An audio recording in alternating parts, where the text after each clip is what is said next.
Today I'd like to talk about the concept of the fulcrum as it relates to drumming. So when you are playing with a drumstick, you're always using at least one fulcrum. And if you've taken a drum lesson or watched a how to hold the stick video on YouTube, you know that the fulcrum is typically 2/3 to 3/4 of the way down the stick. That's where you put your hand when you hold it, and that's what it rotates around when you're playing a normal stroke. Whether it be in a French grip, or German grip, or some kind of American grip in between, it's always playing from the fulcrum at the back of the stick. Now, there are several advanced techniques which allow you to develop a second fulcrum. So you have two fulcra, and yes, fulcra is the plural of fulcrum.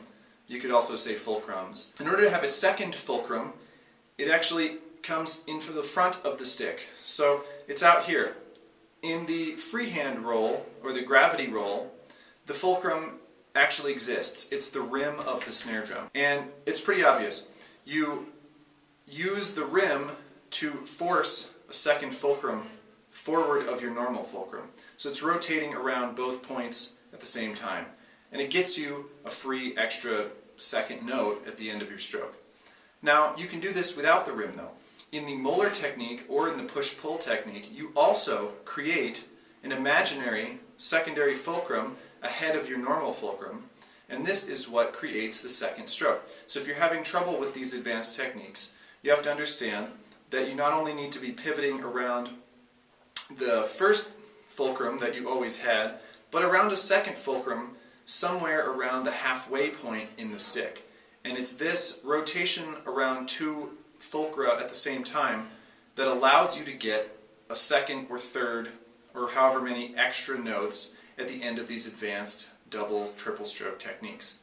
So when you're practicing any of these techniques, if you focus on attempting not only to be loose and to use the right arm motion and finger motion depending on the technique, but also to make sure that the stick is rotating around the same point in every stroke in the front of the stick, you will have an easier time feeling how to develop that speed that you're looking for. Also, once you understand that there's a fulcrum in the front of the stick, then you can start playing around with it. You can play push-pull in the French grip, push-pull in the German grip. You can play moeller in the German grip, or moeller in the French grip. And you can even play around with it